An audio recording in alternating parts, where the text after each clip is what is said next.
Okay, so once again, good afternoon, fellow commissioners, staff members for the county supervisor Saylor. I don't see Supervisor Provenza yet. I'm also welcoming the members of the public. Today is Monday, November 28th. It's 4:03 and I'm calling this meeting to order. As a reminder, this meeting is happening remotely and is being recorded in compliance with the Government Code Section 54-953 E1 as amended by Assembly Bill 361. Kristen, would you please do the roll call? Thank you. All right. Commissioner Reed? Here. Commissioner Daddle? Here. Commissioner Ullman? Here.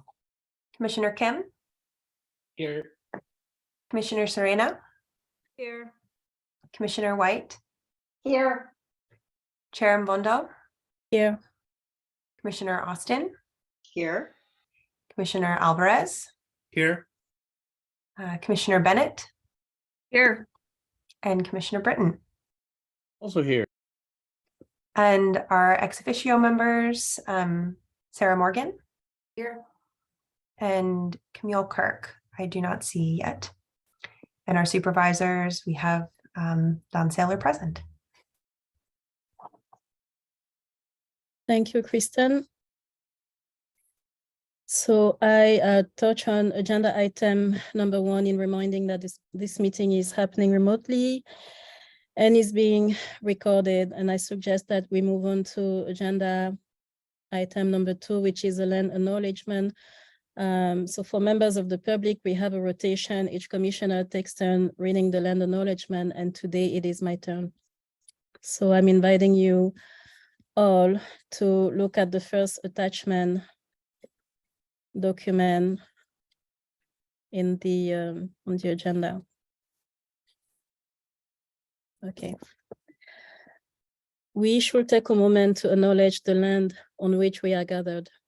For thousands of years, this land has been the home of Patwin people. Today, there are 3 federally recognized Patwin tribes: Kachil-Dihi Band of Wintun Indians of the Colusa Indian community, Kletsel-Dihi Band of Wintun Indians, and Nyocha-Dihi Wintun Nation. The Patwin people have remained committed to the stewardship of this land over many centuries. It has been cherished and protected as elders have instructed the young through generations. We are honored and grateful to be here today on their traditional lands.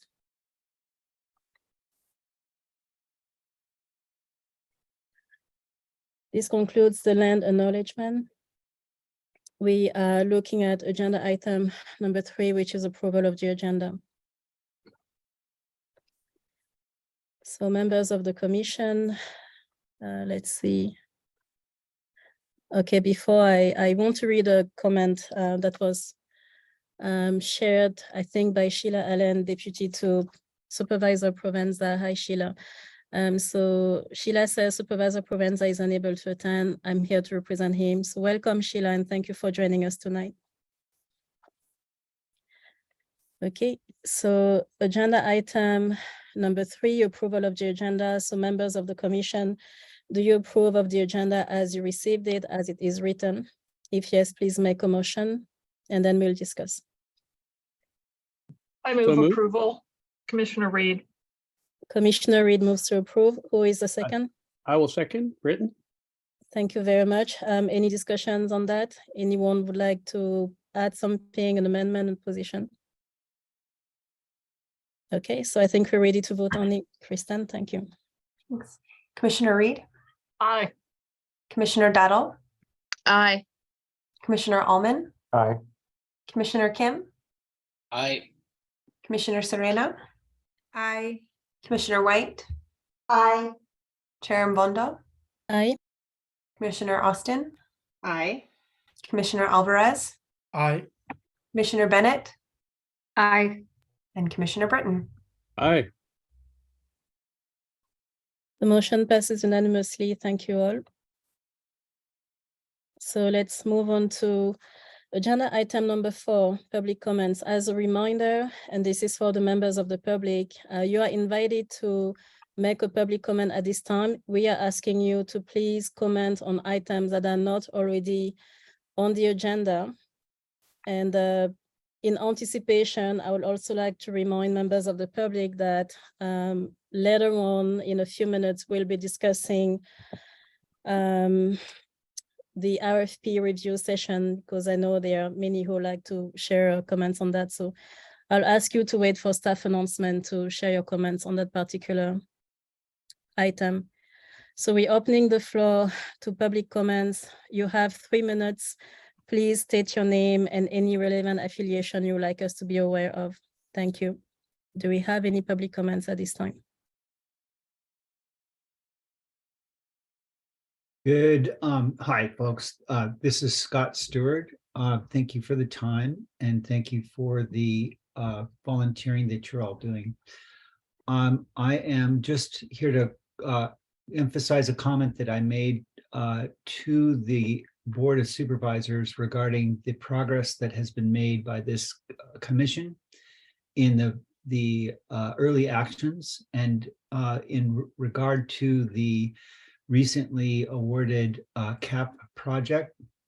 I thought it was important to emphasize that the CAP is just one achievement that this county needs to garner in its ability to actually bring about a just transition to a carbon negative county. And I was bringing up water as an early action category that needs to be addressed. And in doing so, I look back at the Cache Creek Conservancy, which was formed in 1995, shortly after a whole lot of work was done by the United States government on the need to preserve wetlands as a way of preserving groundwater. And I think this needs to be re-examined. I realize that we have a Teichert mine in the, which has historically been here for some time, but we need to re-examine the cost of dredging up what is probably the most important eco structure we have in the county, if not in the bioregion of the northern San Joaquin. So just something to mention as an early action category. Thank you for my time. Thank you, Scott, for your comment. Do we have any additional public comment?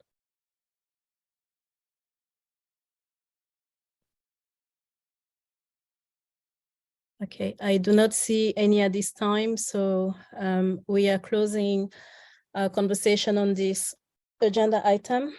And let's now look at agenda item number 5 and look at the minutes for the October 24th meeting. So fellow commissioners, regarding the meetings for last month, the minutes for last month's meeting, do you have any feedback you would like to share? Anything that needs to be amended on the document?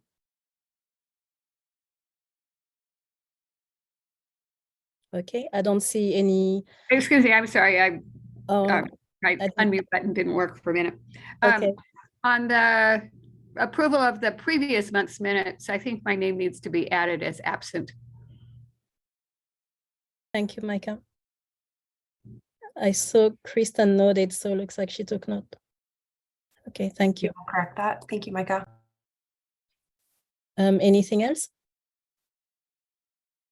Okay. I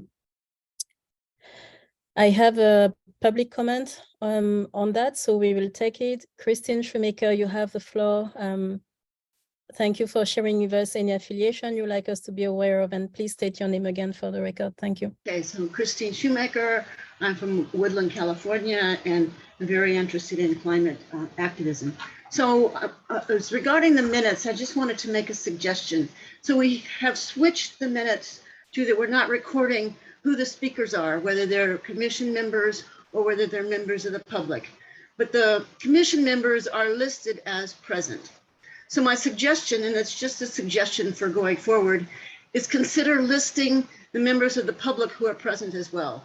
You wouldn't have to associate them with any comment, but it would just be nice to know who all the members of the public are. So NJ has said numerous times that we have a lot of people from the public who are here, which is a good thing. As someone who was a chair of a similar type of committee or commission, there were times when we had none, and I would cheer when we had just one person. So it would be nice if there was some way to indicate who they are and how many they are. So to be clear, this is just a suggestion. I'm not suggesting changing the minutes from October 24th. It would just be something to consider for going forward. Thank you. Christine, I thank you for your comment.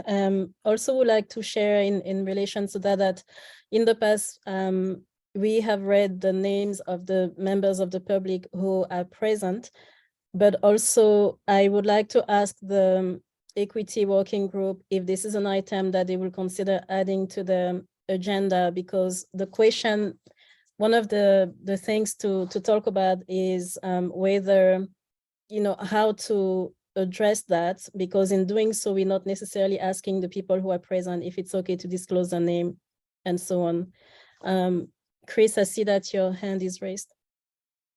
I think before it comes to us, it needs to go to legal, because I'm not sure the Brown Act allows for the publication of people's names. Okay. So I think this has to go back to the county to look at first before we can address it. Thank you. I appreciate you suggesting that. So it's also a suggestion I made in writing when I first received an email about that. Kristen, do you want to chime in, or Taro?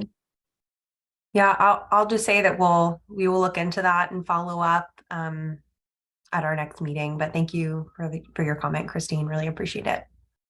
Okay. So I think one thing I feel at liberty to share, in the past we've had attendance from the public to, as high a number as 12 people in attendance. Tonight we have 6 people. So until we have a full clear guidelines on that, and I won't read the names, but I'm feeling the liberty to share that members of RCD, Yolo County RCD are here. So, and they've been attending the meetings regularly. Okay, so I don't think we have any additional public comments on that. So I'm asking if we're ready to make a motion to approve the minutes of last month's meeting with the amendment that Micah, Commissioner Bennett suggested. Do you have a motion? So moved, Commissioner Daddle. Yes. Thank you. Do we have you were making a motion, right, Robin? Okay, thank you. Do we have a second? Yes, second, this is Allman. Thank you, Commissioner Allman. Before we put it to a vote, any last thoughts, comments on that? I don't see any. Kristen, I think we're ready to vote on it. Thank you. Great. Commissioner Reed? Aye. Commissioner Daddle? Aye. Commissioner Allman? Aye. Commissioner Kim? Aye. Commissioner Serena? Aye. Commissioner White? Aye. Chair Mondo? Aye. Commissioner Austin? Aye. Commissioner Alvarez? Abstain. Commissioner Bennett? Abstain. And Commissioner Britton? Aye. Kristen, would you actually please change my vote to an abstention also? Thank you. Oh, thanks, Anjay. Yes. And also noting that Camille Kirk has joined the meeting. Welcome. Hi, Camille. Okay, thank you all for voting. Was someone speaking? No, I just said hi. Okay, hi. So it's 4:16. Let's look at listen to the staff announcements and reports. This is agenda item number 6. And Kristen and related staff, you have the floor. Thank you. Thank you so much, NJ. This is not on the staff announcements, and I don't want to put her on the spot, but I might put her on the spot. Leslie Linbo is here, and I wanted to know, Leslie, if you would be able to introduce yourself. I don't think that many of our commission members have had the chance to get to meet you yet. Thank you, Kristen. Hello, commissioners. It's such an honor to attend your meeting today. My name is Leslie Linbo. I am the Chief Assistant Director of the Department of Community Services. So I work right under Taro. And he announced at a previous meeting that he's retiring. So I imagine I'll be participating in more meetings as time goes forward. So you may see more of me. Thank you. Thanks so much for joining us, Leslie. And then I Thank you, will, Leslie. and then I will pass it off to Julia to kick us off with our staff announcements. Hi, everyone. Thank you for having me. I just wanted to give two quick updates. One was that the new website has been launched. So I just wanted to thank you all for your feedback and would love to continue to accept feedback as we tweak things and make it better going forward. So feel free to keep emailing me and the rest of the team feedback on the website, and we can continue to incorporate that. And the website, you can still access it at yolo.com/yolocounty.com or .org/sustainability. And the other update I wanted to share with you all was that the Climate Action and Sustainability newsletter has launched. If you haven't accessed that, we're in the process of updating the listserv. And I also just wanted to remind that on the website, under the sign up for Climate Action and Sustainability, there are two boxes. And you have to either select both of them or select the option that says click all. I'm going through to make sure that everyone is on there. So if you didn't receive the November newsletter, it went out on this past Wednesday. Feel free to email me and I will forward it to you. And we're also working on uploading the newsletter editions onto the website. One other thing with that is if you have resources that come up along the way, feel free to email those to the sustainability email address. It's going to be sustainability@yolocounty.org. And yeah, if you have any continued resources can go there. It will be forwarded to all of us, and we would love to consider your resources to add to the next newsletter. So thank you, guys. Thank you, Julia. I'm speaking Kristen because I need to add to what Julia just shared. Just be aware when you click, when you select all, when you sign up for the newsletter, that you're signing up for every single newsletter of the county. So every other department, it's just something to keep in mind because that's a big number. Thank you. So let's listen to the next. Now you tell me. Let's listen to the next report. Thank you. Thank you, NJ. And just if you just individually click the two boxes, that will solve that problem for you. So thank you for that reminder, NJ.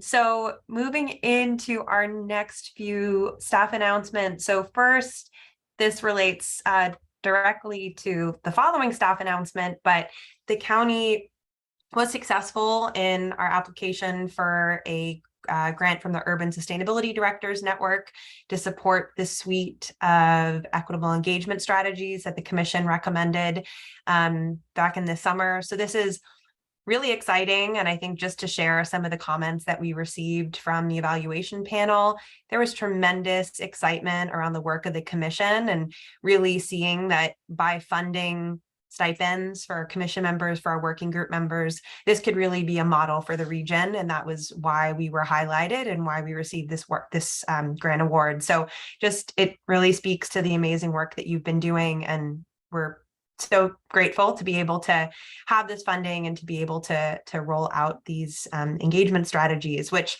brings me to the next item on our staff announcement. So some updates from the November 22nd Board of Supervisors meeting.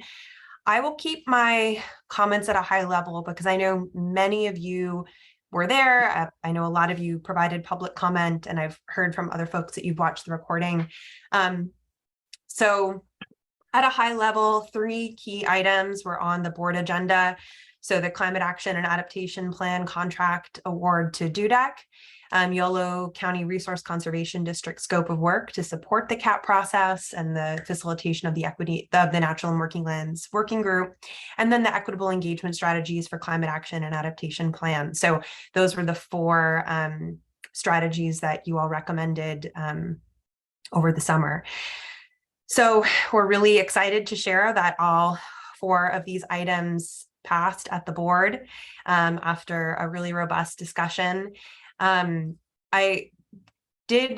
received some requests to share some more information about this, but first just want to take a second to celebrate this. This is a tremendous step forward for our work and really represents us entering into this next stage after a year of planning.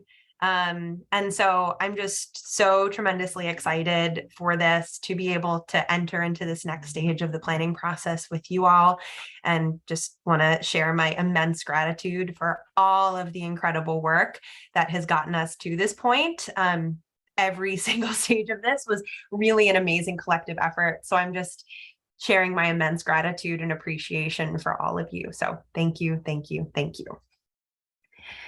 Can we take a moment to share our gratitude for the work that you and Taro and 2 loyal supervisors have been doing all the way through to help make this happen? So it's a team with a lot of players on it, and the county staff are possibly the most important players. So yeah, kudos to you guys too. This is great. I second what Ken said. Thank you, Ken, for your words. And Adelita, I see that you want to share something as well. Please go ahead. Yeah. Also, on that note, Ken, sorry, I'm thanking the members of the public as well for their input. And I want to acknowledge some additional Yolo County staff from other departments who had an interest in the work that we're doing, and who I believe also shared some resources. And Kristen, correct me if I'm wrong. Adelita, we're listening. Oh, I just wanted to also just echo what Commissioner Britton said, and that is just many thanks to the staff. And, I just want to just say kudos to Kristen for staying up late, those late nights. I know you did a lot of work behind the scenes, and so I wanted to thank you also for, securing those funds for that grant writing. So thank you all, and this is great for next steps. Thank you, Adelita. Thank you, Adelita. Supervisor Seller. Thank you, NJ, and thanks, Kristen, for the presentation. And I think most of you probably have watched part of it, or were online when the meeting was happening. But this truly is setting the stage for the real work that's about to happen. This commission has done a tremendous amount of work to prepare for the next stage. And it was so cool, because earlier in the budget, we had already allocated some funds to make sure we had the staff support to proceed. And here we had the next piece that we had set aside as a contingency. We're able to move it into real money. And we also were able to do a couple of pretty significant policy enhancements. We have not paid commissioners or council members for any of their work. No stipends have been made, except for planning commissioners, for any of our participants in public processes. This is the first, and it's been a little uncomfortable. The grant came just in time so that we can move forward, and I thought it was interesting to have a couple of the members of the Board of Supervisors indicate that they want to have a robust policy discussion about that topic before it goes forward.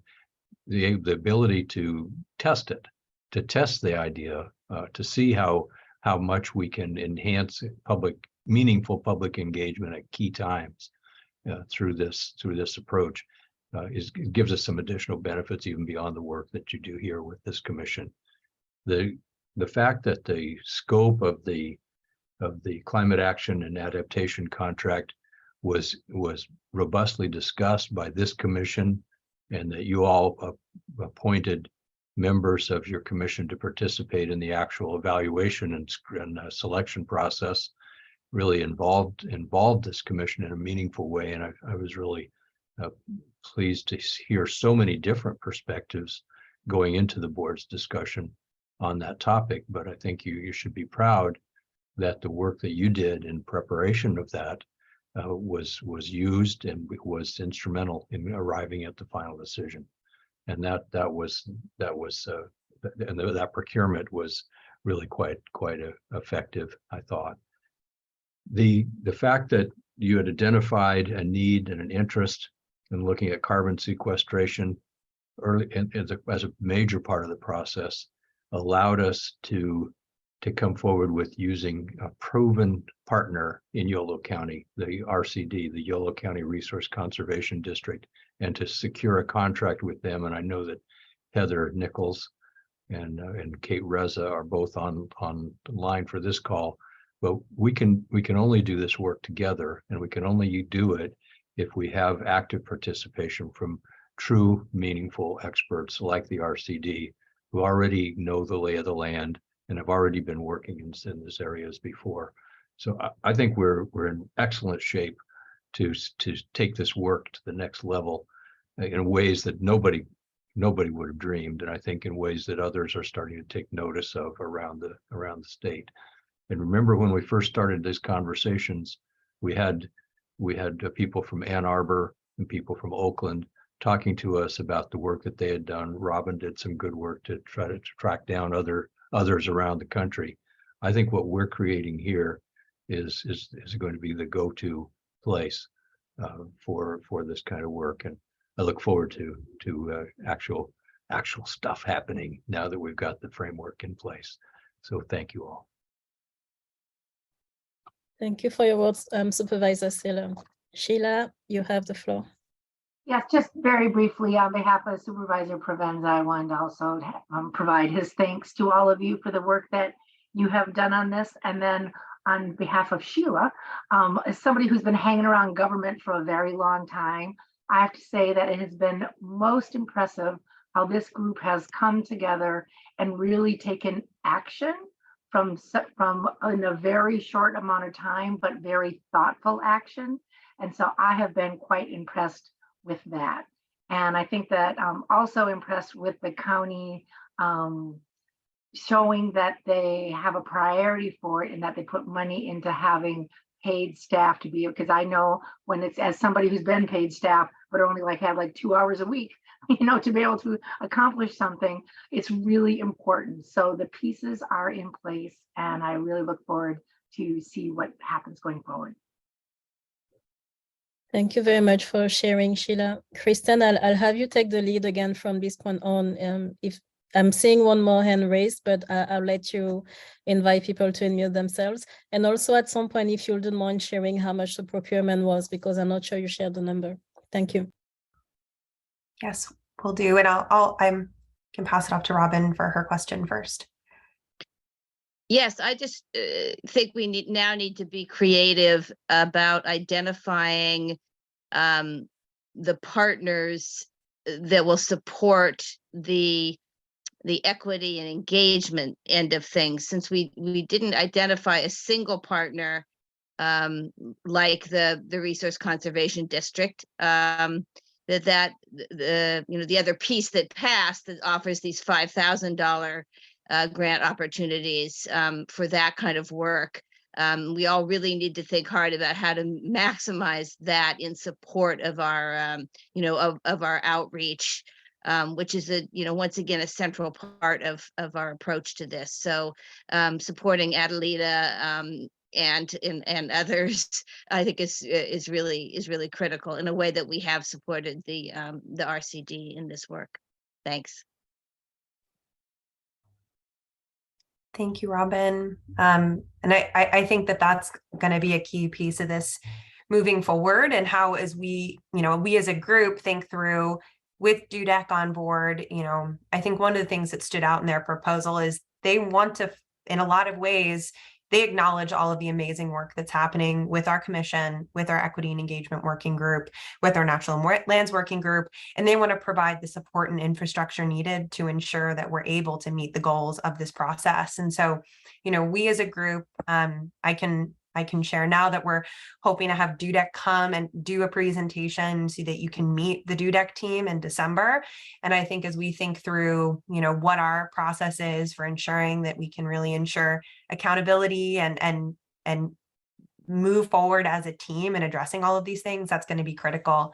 And now that we actually have our go ahead to move forward on the equitable engagement strategies, you know, we just sort of skipped to the discussion because I do think that most folks listened to the presentation, and I'm happy to go into more details on any of these things as we get into questions. But this is something we're definitely going to be talking about in great detail with the Equity and Engagement Working Group, and then bringing back to the commission for additional discussion as well.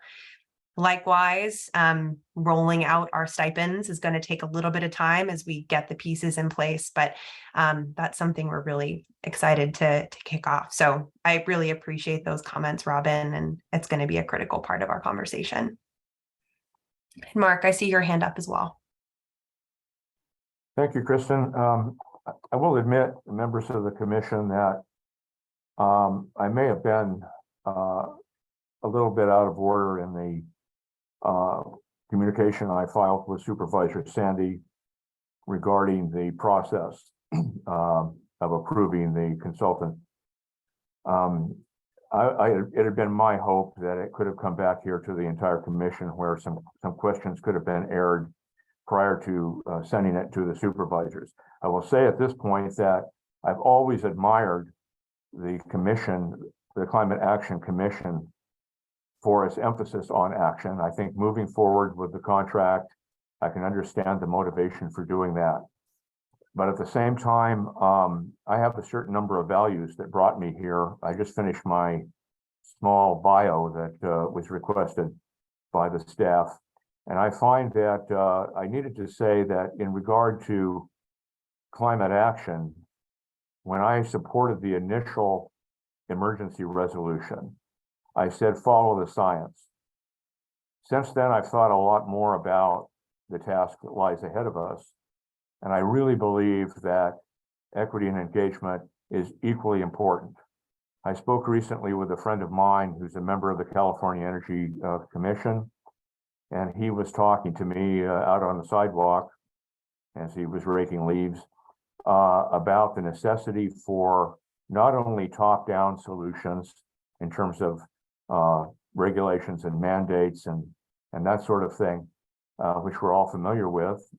Anyone who has observed the state of California recently, certainly, and the federal government. It's also important, he said, to consider bottom-up solutions. And that means public engagement from all of the various diverse communities that may exist within the jurisdiction. Yolo County is quite an interesting situation. It's unlike many other counties in California. It has also stepped forward to assume a mantle of leadership, which I'm extremely pleased to see. But also, it includes cities and areas of unincorporated Yolo County that represent a diversity of different communities.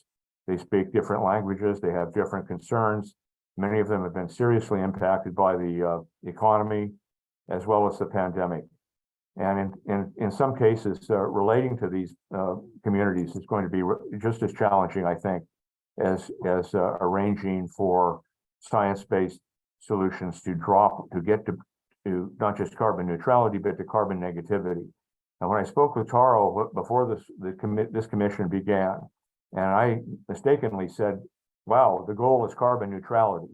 And he corrected me and he said, no, it's carbon negativity. And we're going to be carbon negative by 2030. And what immediately struck me was that business as usual approaches simply are not going to work. It's going to require a combination of massive sequestration, large scale sequestration, and a sharp reduction in the consumption of fossil fuels. And one of the concerns that I have, and this is something that Supervisor Saylor, you can weigh in immediately on this if I'm getting out of line and transcending the boundaries that you established initially. When I came to the commission and I said, how come the gravel mining proposal for Cache Creek isn't coming before the commission? And I was corrected by your statement that it is considered out of scope by the supervisors. However, I do not think that the carbon emissions coming from such a project are out of scope for the consultant, and the scientific data is not out of scope for this commission. And I think that needs to have a careful look going forward. The emissions from the truck traffic, which come up directly abut the city of Woodland, should not be discounted in any way, shape, or form. It's going to make it altogether more difficult to achieve the carbon negativity goal. Moreover, what that pointed out to me was that there was a lack of coordination apparent between the county government and the city of Woodland. And I do sit on an advisory body for the city of Woodland.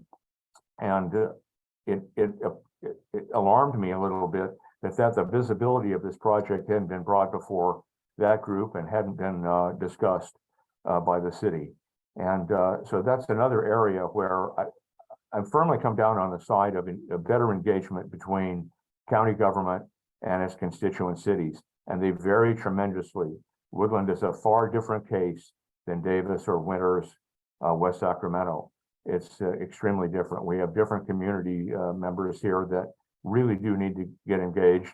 And I spoke recently before a group of retired teachers, the County Retired Teachers Association, and I was advocating for electrification. And during the question period that followed, hands shot up, and the gist of it was, I'm retired. How am I going to pay for a heat pump? Who's going to do that? And I said, well, you know, BCE's got grants available, things of that sort, some financial assistance, which is easily consumed. But that's the question that came up. And at the same time, I spoke with Robin, and Robin had, and as you know, members of the commission, you voted unanimously to support the Climate Center initiative. And the Climate Center initiative had three components, one of which was the science. What do we have to do by 2030? The second one, which I found considerably important, and I had advocated this to the city of Woodland, and when I advocated for them to approve it, and it took 6 months to do this, by the way, I said, no unfunded mandates. That was another aspect of it, and I think any local government should be responsive to that. And thirdly, was just transition. And that means we leave nobody behind. We do not do things that, in the quest to eliminate the use of fossil fuels, for example, eliminate the livelihood of entire blocks of our population. We have to be extremely sensitive to this. And of course, the Climate Center initiative, the platform, is directed at Sacramento, but I think it applies equally strongly to county and city governments. We really have to bear this in mind. And with that in mind, when I communicated to Supervisor Sandy, I said the question I have now is not so much product, it's about process. And I did speak with Kristen this morning, and I wanted to assure her that I did not intend in any way to embarrass members of the staff or hardworking commissioners who are extremely diligent. And my message to Supervisor Sandy was, I made it very clear, and I was unable to attend the entire meeting and make this comment, but I wanted to articulate that I wanted to make it clear that I respect the work of the commission subcommittee, and their effort has been, to the best of my knowledge, diligent and thorough, and I'm grateful to them.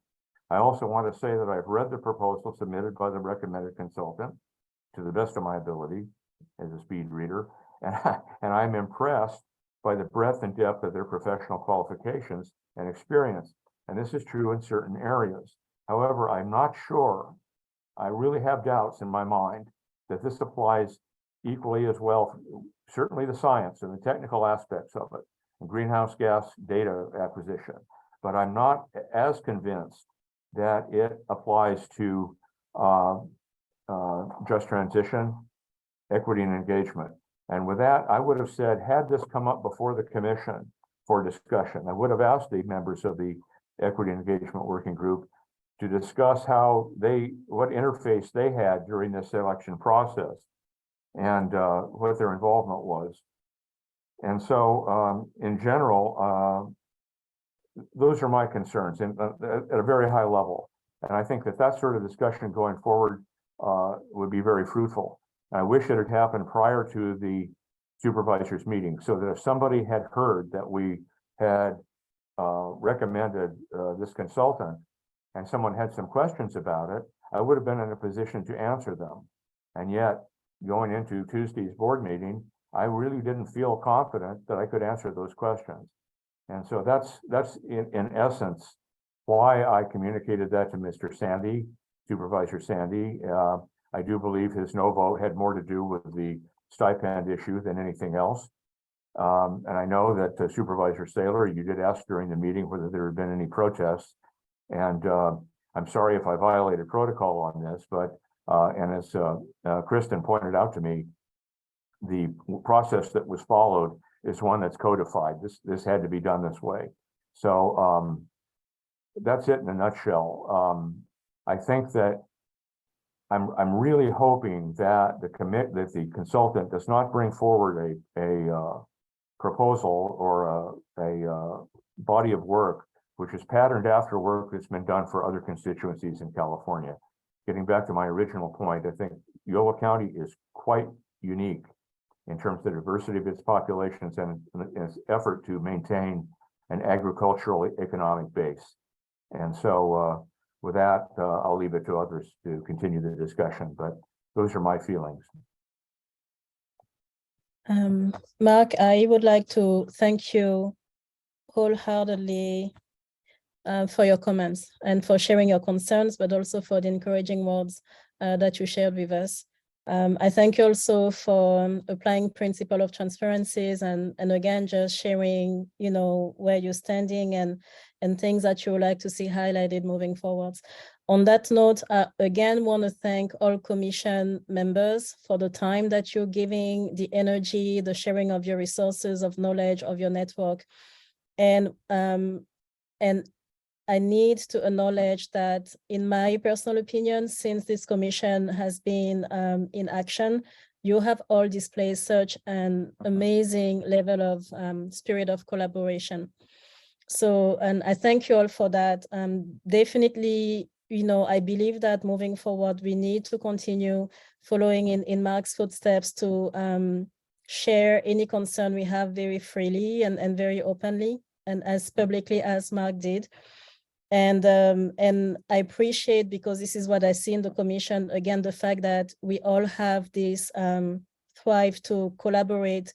It's not all about having the same opinion and agreeing and saying exactly the same thing, but raising questions, asking for clarifications, challenging a decision or a process is also what makes us better. So again, thank you all for the feedback you're providing. One last thing I would like to share, and Kristen, you'll have the floor. So the county, yes, has a way of, has a codes, and there is a way sometimes when it comes to processes, but also let's keep thinking now that we know that DUDEC will also be introduced formally and there will be a presentation in December. The proposal was one of the longest. It's close to 500 pages. I personally didn't think that it would have been fair to all of you to try to stomach all of that in a short amount of time before this meeting.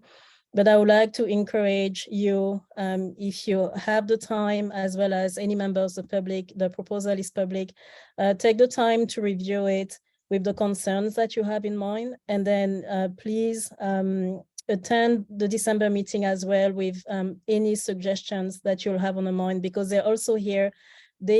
And we expect them to work with us and to work with the community and other community-based organizations.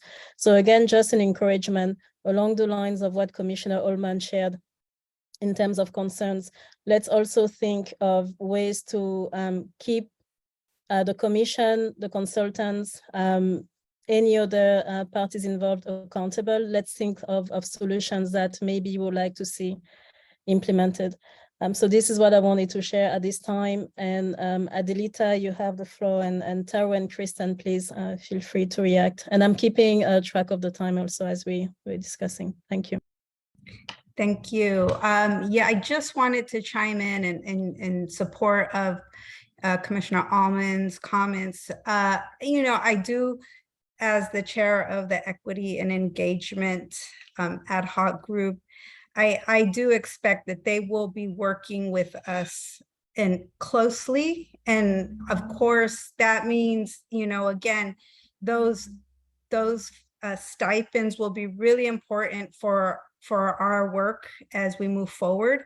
But I would imagine that they, you know, once our group is complete in the selection process to get all of our outreach to bring in folks from all parts of the county to complete our working group, that we will be working closely with this group that we have selected, the county has selected. So I also took a look at their biographies, like all of their background, lots of impressive, you know, accolades.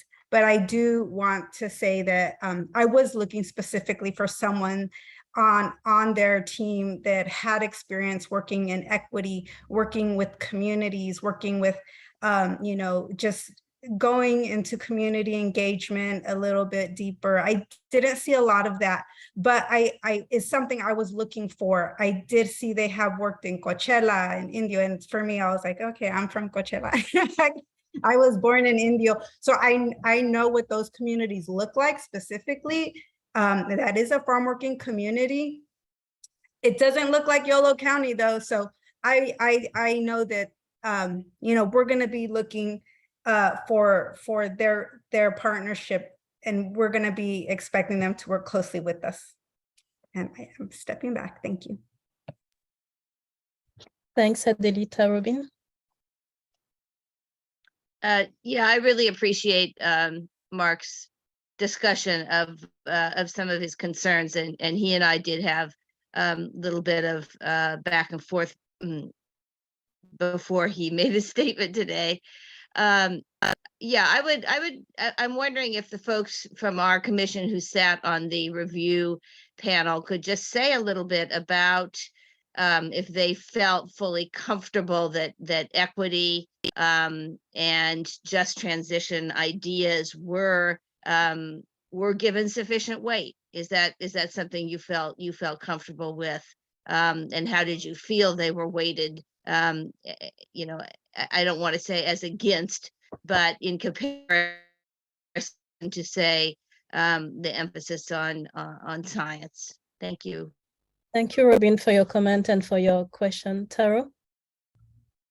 Thank you, Chair, and thank you, everybody. And I did want to chime in a little bit. I couldn't agree more, and I'm very grateful for the comments that have been made and about this and in moving forward. And I maybe want to emphasize that to Adelita's point about working with the selected group. And I'm going to actually ask, and I apologize, Robin, that I'm going to ask for those panelists to please refrain from that part of the discussion, because the selection has been made. It is time to move forward, and I don't know what we gain by trying to explain what anyone's thought process was in selecting the group that we selected. I was part of that panel as well. I independently reviewed. We added up the numbers, and DUDEC came up on top. Were they perfect? No, they were not perfect. There was no one group of the proponents that was perfect. Everyone brought strengths to the table, but DUDEC brought the most. And we do believe that they have the strength, the ability, and the expertise to move this forward. I want to also highlight something that Adelita also said about, we have a working group that's specific on that topic, and we have a consultant. They work for us. We don't work for them. It is incumbent upon the work that you do and that the group does with the county staff to make sure that that group is delivering the expected product on any given one of those tasks that we have given them to do. So I wanted to make those comments because I know that there's been a lot discussed on this topic, and I really encourage this group. You guys work well together so much, and we are ready to go, and let's go. Let's get the next stage done quickly as we possibly can. As Mark said, we have a heck of a task ahead. 2030 is not too far away. We have a lot to do. Thank you. I thank you for your words, and Kristen, I'll give you the floor in a quick minute. I just, again, I mentioned earlier, an encouragement to read the proposal. I know it's very long, but if I may share a few pages that may be of interest to both members of the public and other people. So you have page 8 and 9, the biography. You have the name of the people who will be tasked and leading the Yolo County project. In those people who are named, I would like to mention that there are 7 people total who are personally, what I'm seeing in the background is experience, and for some 10 or 20 years of experience in community engagement, and in various sectors, right? So it's not just about community engagement, but it's linking that to other specific items that are also of a scientific nature. And again, all I'm saying is just an encouragement for all of you. The document is public, to look at that, look at page 29 and moving forward. And also, if you take time to read it, look at how, when they're breaking down the task that they set about to accomplish, look at whether or not they are talking within those scientific tasks about if they will be engaging with community members and how. Because I believe that it's in the document. And again, as a word of encouragement, December we'll have lots of time to also hear from them directly and hear about the strategy. And as Taro highlighted, make suggestions moving forward so that we make sure that equity and just transition is centered. And again, I thank you all very much. Your concerns are very important. Your feedback is very important, and it is what helps us move forward, hopefully in the way that best serve the community. Kristen, thank you. Thank you so much, NJ and Taro. Sorry, I've got a cat in the background who realizes it's almost dinner time, so you might hear some of his comments into the conversation as well. I think, just to add a little more to what Taro was saying, we also, I want to be careful about not putting any member of the evaluation committee on the spot or feeling like they need to defend their response. We're a unique situation. It's not typical for county evaluation committees for folks to know who sits on the evaluation committee. And so I do want to make sure that we're careful not to put anyone in the spot or feel like they need to defend the process. But, just to take a step back, a reminder for what created all of this was we as a commission developed a scope of work that served as a basis of the entire RFP process.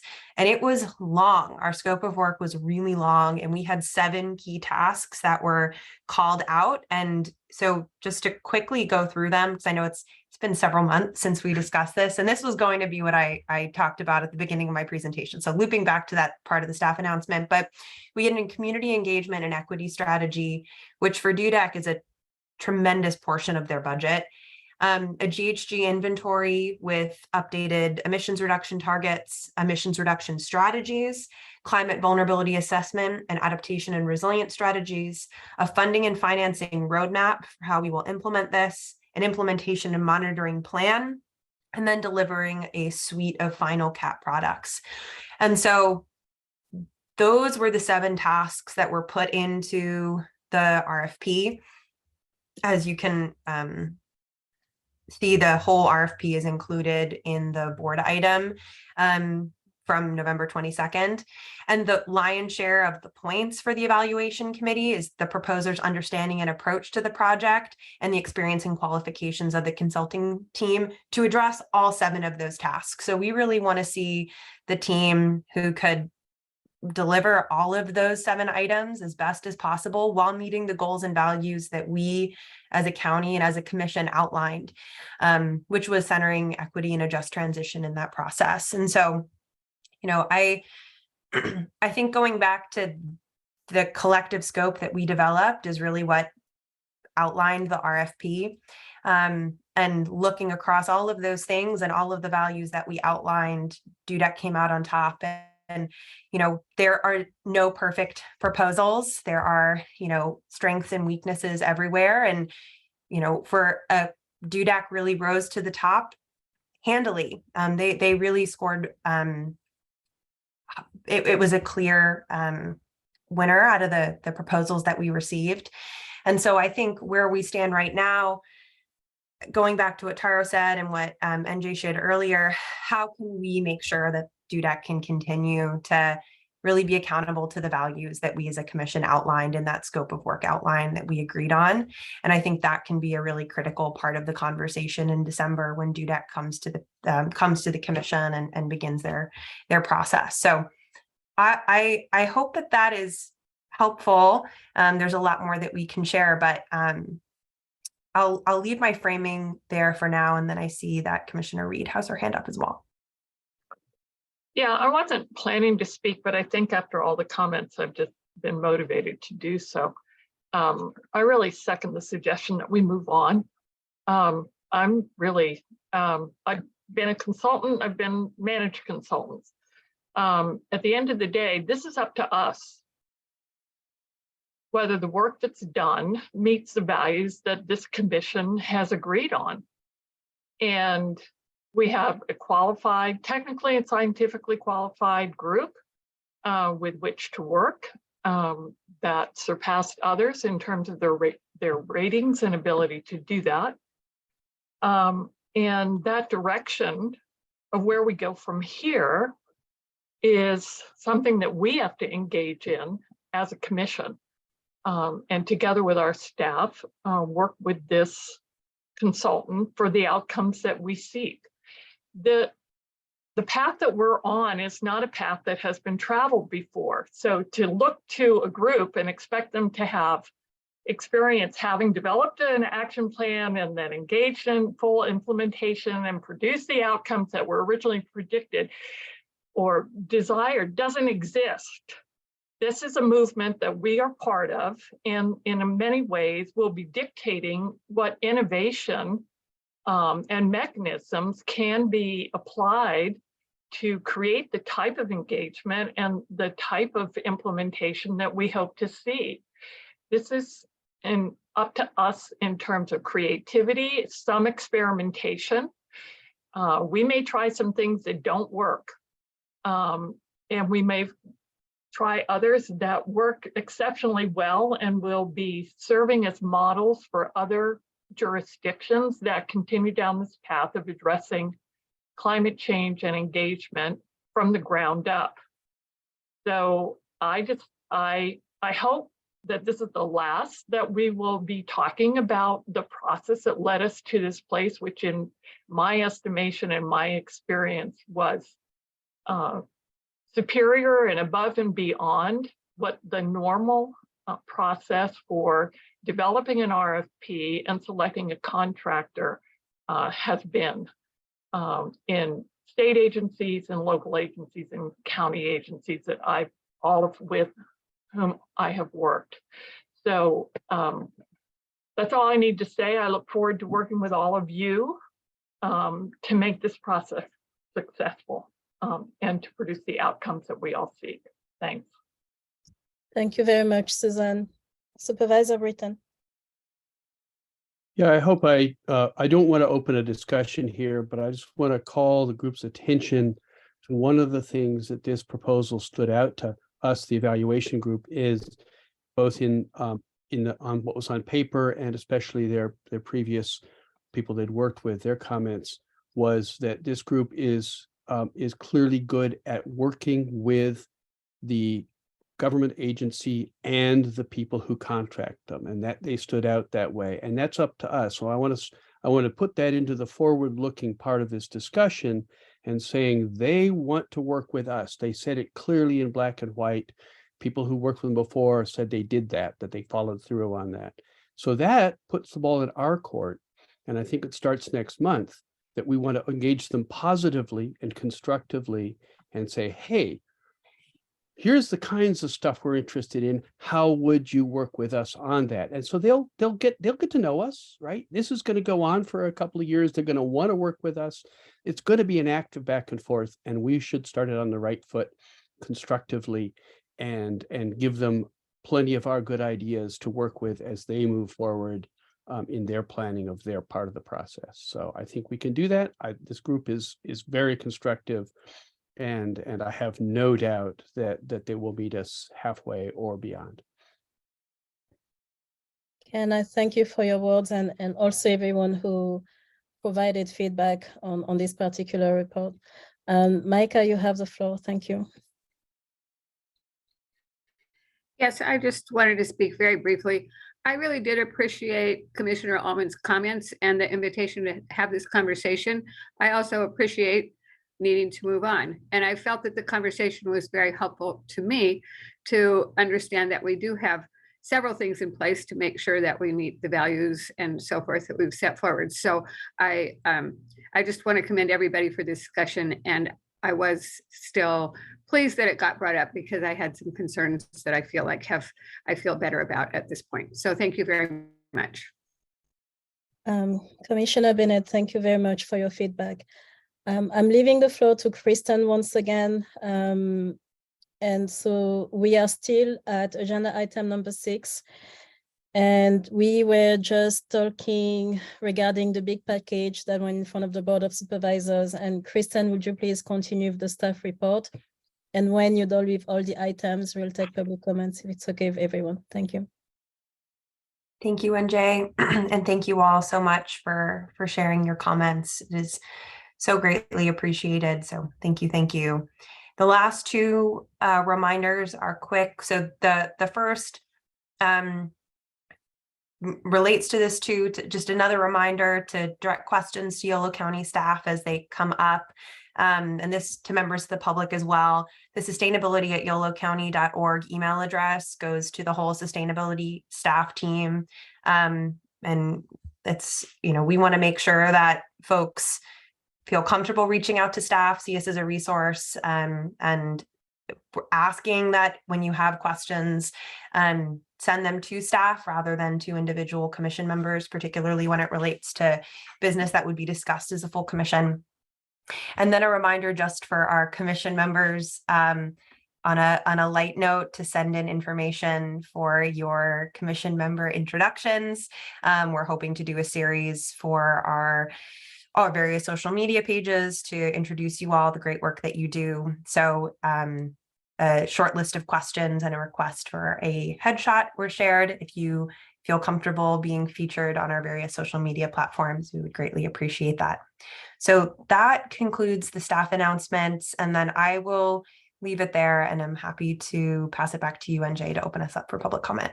Thank you. Before I open it to public comment, would you please give us again a deadline? Several of us work better when we have a date in mind to send things by.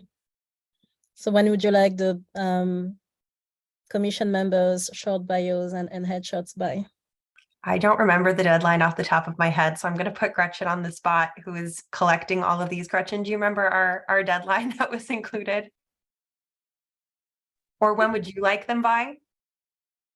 If we could just keep continuing to receive them throughout the next 2 weeks or so, that would be great for us to plan ahead for features in our newsletter and on our upcoming social media series of introducing the commission members. I wouldn't say we have a hard deadline because we would love to continue receiving these as the series will be ongoing throughout the next month. Thank you. Great. The deadline is helpful. December 9th is great. Okay. Thank you all. So at this time, we're going to open the floor to public comments. So members of the public, we are listening to you. Please state your name, relevant affiliation, and you have 3 minutes. Do we have any public comments at this time?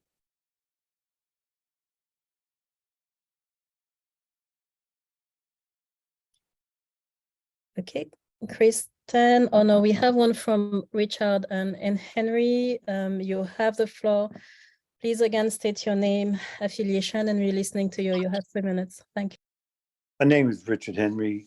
I'm a former business and local economic development specialist for the Department of Defense around all the closures of the bases in California. And my affiliation is, I know people in the community up here and they've been talking about what's going on. I watched the whole meeting and I seriously believe that you made every effort to be inclusive in the contract. And this is just my past experience. That it's extremely important that local individuals and representatives of groups that have historically been disenfranchised and organizations included in the contract as paid consultants whose task is to review progress of the contract to make sure that some of these economic goals and things are being carried out before it's too late and all the money is spent. I also heard, and I think it's a good thing, that they're bringing people in to serve as advisors. I don't know what you call it, but what I see a fault with that is that unless they're on the same level as the outside consultants and being treated equally as outside consultants and their time and energy being as valued, that it's not going to serve a real purpose. And I say that because we all know that if someone's getting paid $100 an hour and you get advice someone paying $20 an hour, people tend to put the value on people being paid $100 an hour. That's just human nature, okay? And there's something you said, which I heard, which was very nicely put, but I have to add that just because, okay, something that occurred now in this RFP is above, much stronger, much fairer than past reviews of RFPs and awarding the contract, okay? It doesn't mean that there still is an improvement in the future for fair and equitable views and treatment of all these proposals. And that's just food for thought to look at and view. And it comes from lots of experience working with commissions around the country on equitable and fair solution RFPs and monitoring contracts that have government funds in there. So I just thank you for a moment to speak about it. And that's pretty much what I have to say, that hopefully it'll fall on some ears and you can deal with that in the future. Or with this current contract, especially keeping locals involved at every phase of the contract and not being afraid to stop it if things are not going where they should and people benefit that should benefit from it. Thank you. Richard Henry, thank you very much for your comment and also for following the work of the commission. So I look forward to hopefully hearing more feedback from you moving forward. Do we have any additional public comment at this time? I don't see any. Excuse me, this is my timer because I'm trying to keep us accountable. Time was. So I don't see any additional public comment. I taking it back to the commissioners. Sorry. Are we ready to close this agenda item and to move on to the next? Okay, that's a silent yes. So this concludes our discussion on agenda item number 6, which was staff announcements and reports. Let's look at agenda item number 7. I would like to welcome back Charlie Chudin, who attended all of the meetings early on when the commission started, splitting his time between his usual duties and attending to us as well. Charlie, thank you for joining us today. We're going to hear your presentation on agricultural conservation plan and subsequent updates. You have the floor. Thanks again. Thank you, Chair. Hold on, excuse me, Charlie. So I just closed the agenda item, but we did have a public comment from Juliet Beck. So Charlie, if it's okay, I'll put you on hold just very briefly and we'll take her comments. Is that okay? Of course, thank you. Thank you. Juliet Beck, you have the floor, please. For the record, state your name, relevant affiliation, and you have 3 minutes. Unmute. Hi, my name is Juliet Beck, and I'm calling as a representative of a local collective called Yolo that bid on the CAP RFP. We were a team of mainly frontline community members who are experts in Indigenous communities in Yolo County, youth communities in Yolo County, Latino communities in Yolo County, and other historically marginalized communities, women, youth, children, families, etc. This was the local group that offered to do the community engagement work that would drive the entire process to make sure that community interests were understood. An outside company does not understand and have the expertise to work with our communities in the way that local community experts have. So that's just a fundamental fact that I think most people would agree with. So what we've done in this process is to further marginalize the exact people that have been historically marginalized by the county. And I want to give one example, which is the importance of traditional ecological knowledge. What would be truly visionary about this particular CAP would be to have the indigenous science, the 10,000-year-old science that is the expertise in sustainability that has made this Yolo County region a bioregion. The biodiversity, the history, all of this has been tended and cared for by Native Californian people for thousands of years. Centering that process of traditional ecological knowledge in our climate action and adaptation would have been truly historic and visionary. Instead, the process completely undervalued that knowledge and further marginalized it. That is called historical marginalization and discrimination, which this commission and the county has perpetuated. What I'd like to do is invite all the commissioners here and members of the public to a meeting of the Yolo Climate Emergency Coalition, which helped pass the resolution to get this commission in effect. At 1 o'clock on Thursday, everyone's invited to come and learn and understand what is a truly community-based, community-driven, participatory, inclusive climate action and adaptation planning process that would have centered the commission and centered the historically marginalized communities in the process at the table, which is called for in Just Transition. You'd be most welcome. I've asked in the past for Kirsten to forward information to the commission. So I hope that she will do that as well with the invitation at 1 o'clock on Thursday. We'll do a presentation and you can see for yourselves and judge what would be a community-based process versus the DUBEC process, which I actually find as very incomplete and have a lot of misunderstandings of what our goals have been all along. There's no mention of Just Transition at all in the DUBEC process. There's also Juliet? conflict of interest. So Juliet, thank you. I hope to see you on Thursday at 1. Okay. Juliet, thank you very much for joining us tonight and as well as for your comment and invitation to the Yolo County Emergency Coalition meeting, Climate Emergency Coalition meeting. So this officially concludes our time on agenda item number 6. It is 5:15 p.m. We are back to agenda item number 7. And Charlie, we're listening to your presentation on agricultural conservation, the agricultural conservation plan and updates. Thank you.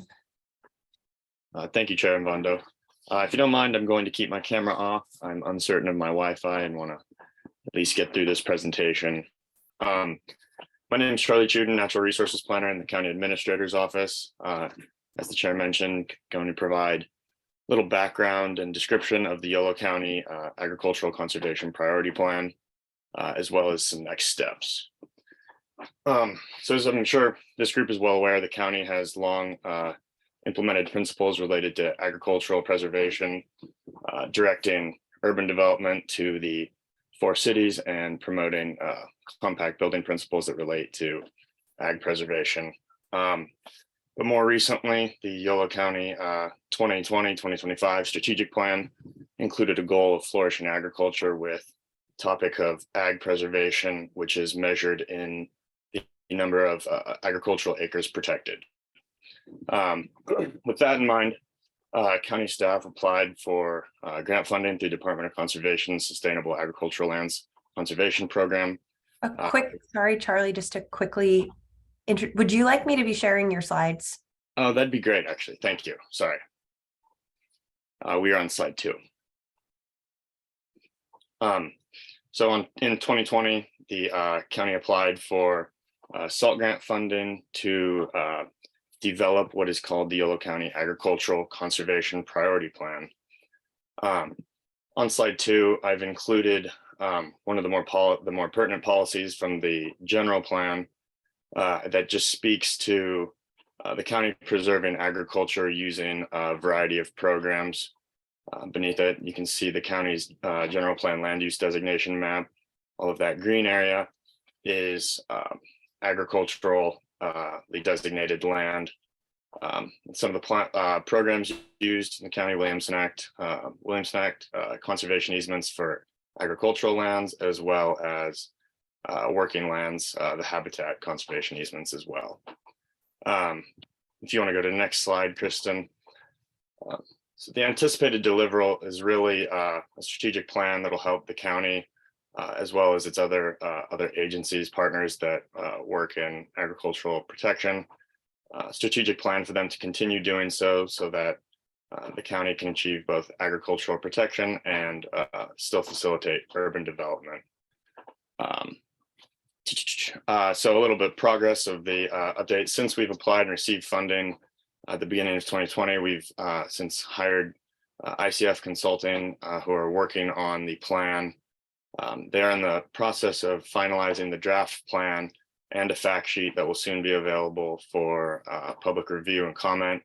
I can share with Kristen a link and invite this group to both review and comment on the plan before it eventually goes back to the Board of Supervisors.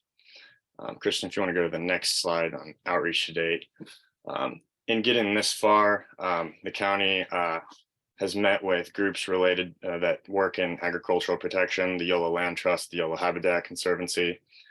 We've met with the Yolo County Farm Bureau, as well as some farmers directly to have conversations about what's going on the ground in terms of agriculture, as well as met with various county groups, Department of Agriculture and the Agricultural Commissioner, Department of Community Services, County Administrator's Office, and planners from the various cities. As I mentioned, the consultants finalizing the draft plan and a fact sheet, and I will send links so that is reviewable by this group. We will incorporate feedback back into the plan and anticipate going to the Board of Supervisors in spring of 2023. That was my brief sort of update here. I think in terms of dates, we anticipate having the plan something that's reviewable by the public before the next holiday. But if there are any specific questions, I can drop my email address into the chat and get a response back to you if specific questions there. But that concludes my presentation, and it's nice to be in front of this group again. Charlie, thank you very much. So fellow commissioners, you have any questions regarding what you just heard? Commissioner Britton. Just a quick one. What's the plan for coordination between the Ag and Working Lands working group, ad hoc group of this commission and that effort and its contractor? It seems like they're ripe to chat with each other on an ongoing basis. I'm just curious how that's been thought about. I think that's a conversation I'd be happy to help set up. There's certainly, I think, something we'd love to hear from the group. I can coordinate with Kristen on when is an appropriate time to do that and how best to go about that. But certainly appreciate that group's feedback on the draft plan, in addition to the remainder of the commissioners here as well as the public. But I can coordinate with Kristen to get something set up. Thank you, Charlie. Any additional questions or feedback? While you're thinking, I would like to read Charlie's email out loud for public record. It's Charlie, IE at the end, .chudin, TSCHUDIN@yolocounty.org. And the information is also available on Yolo County's website. So any questions for Charlie before we open the floor to members of the public? Okay, not at this time. So I'm opening the floor to public comments. Do we have any public comments?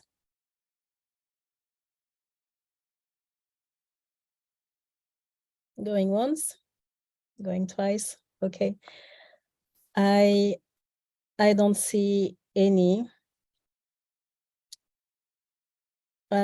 So I would like to actually ask Kristen, if you'll please give the floor to Heather Nichols of Yolo County or City. There is a comment here in the chat, but we need to read it out loud. Thank you, Heather. I'll give you permission to talk. And if you would like to add anything else, please feel free to do so. And if not, if you could just read your comment publicly, that would be great. Thanks, Heather.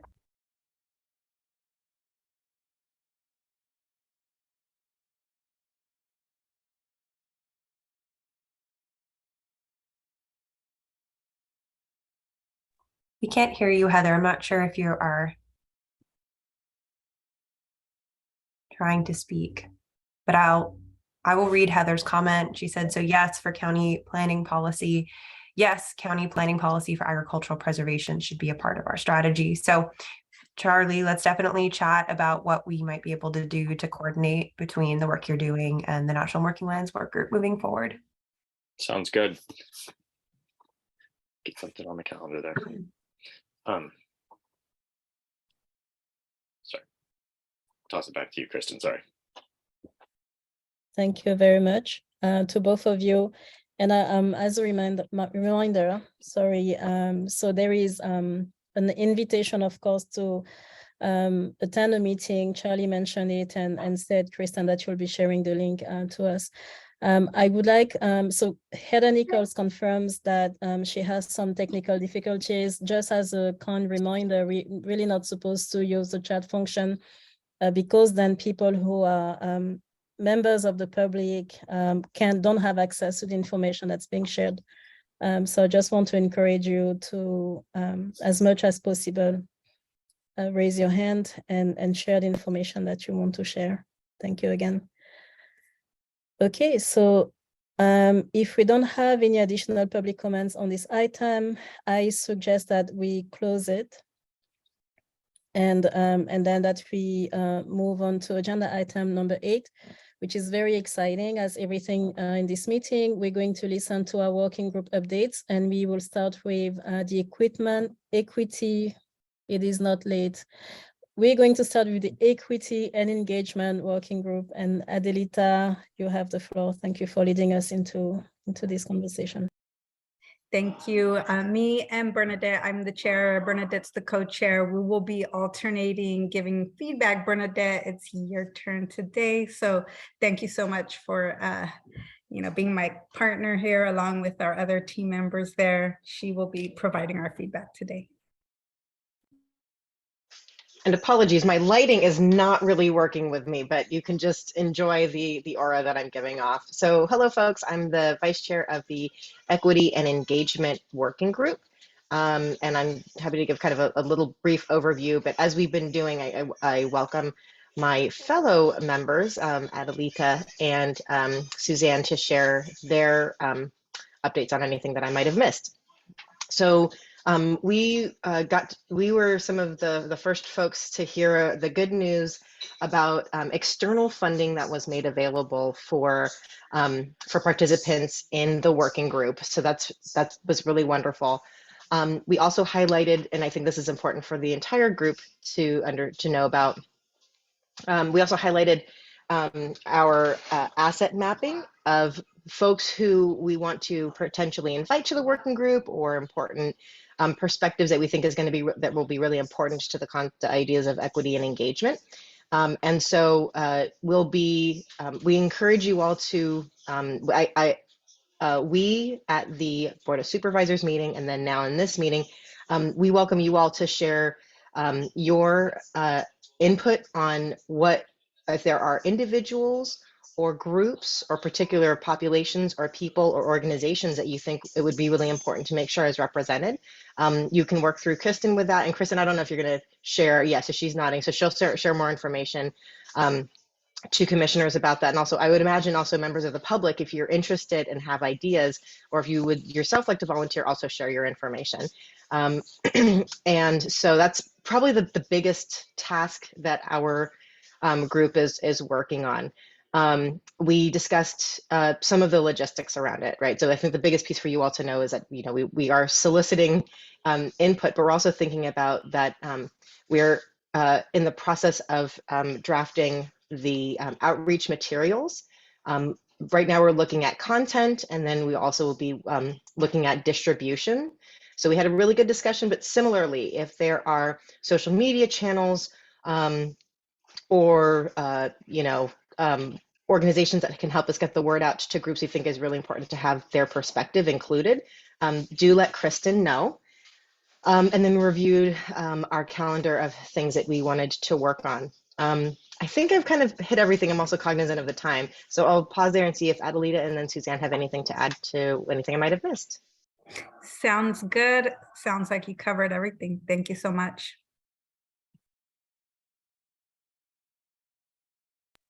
Okay, good. Kristen, is there anything that you wanted to add or a follow-up for commissioners?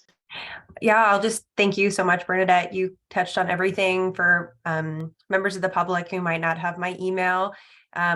My email is Kristen, KRISTEN .Raithwall, WRAITHWALL @yolocounty.org. The sustainability at yolocounty.org is another great resource. If you have any recommendations for folks to include in distribution outreach around our working groups, please send those contacts my way so that we can be sure to keep folks in the loop and share that information as we move along in this process. And apologies, let's also go with time. When would you like people to send this information to you? Because I know that we're also trying to, you know, like not an artificial deadline, but, you know, something to work towards. Yeah, I think so. Next Monday, December 5th would be great. The Equity and Engagement Working Group is meeting again on December 9th.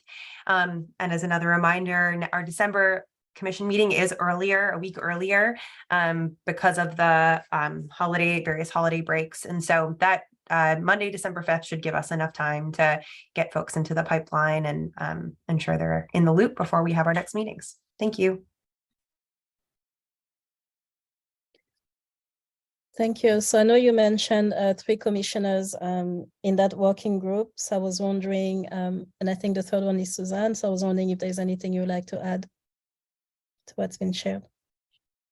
I think Bernadette did a great job at covering everything, but other than that, I mean, we have a very strong list of individuals we want to be conducting outreach to, but please, you know, any person that might come to mind, just share their contact info with us. Thank you. Fantastic. I thank you all for, again, moving so fast, and I really felt the energy when Bernadette and you were talking. I have some suggestions that I'll be sending to Kristen. I do have a request, if I may. So when you meet on December 9th, you already have, you know, groups in mind that you're going to reach out to. Hopefully you'll be receiving more recommendations. And I was wondering if at some point, and I'm sure you're going to do that, but feel free to maybe next time the commission meets to let us know if you think that there is a group that is not represented, and just asking, you know, in terms of contacts and you know, who we can recommend. And then I don't want to add to the staff workload. And I know we now have an official newsletter, but I was wondering, Kristen, if we can still rely on our mid-month updates that are usually follow-ups to what is discussed in the commission. And I'm referring specifically to the 2 deadlines that have already been shared so far. So December 9th for the members introduction headshots, and then you mentioned December 5th, you know, in sending recommendations to the working group. So will it be too much to ask if you will send us a reminder by email? We would be happy to do that. We were planning on retiring the mid-month updates to commission members, but for things like deadlines and reminders, we'll happily keep those emails coming. So keep an eye out from an email from staff next week. Okay, fantastic. Thank you. Commissioner Reid, you have the floor. I just wanted to add to what Adelita said regarding our outreach. For those of you who participated in the last Board of Supervisors meeting, you also likely heard the presentation on the new Youth Commission.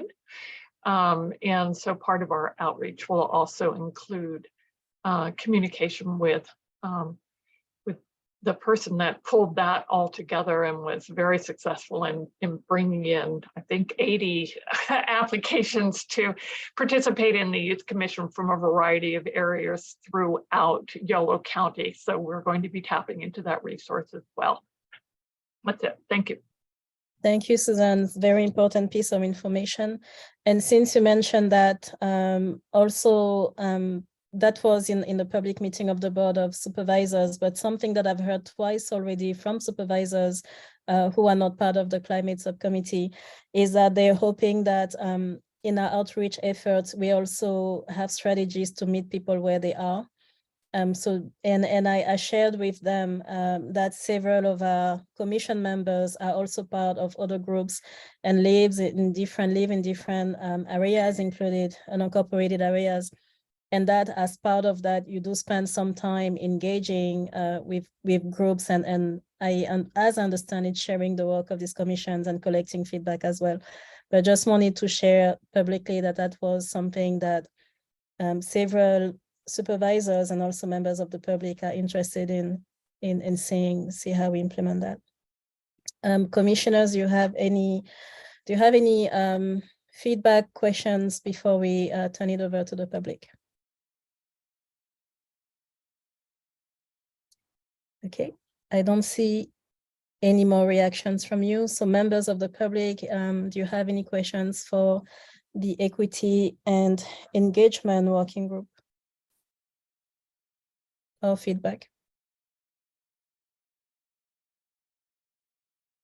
Okay, it doesn't seem that we have any public comments. So let's look at agenda item 8B and listen to the natural and working lands update.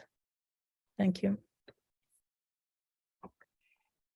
I wonder if, I know Heather, we can try again to see if your audio is working. I would be happy to provide some updates, but let's give your audio another go.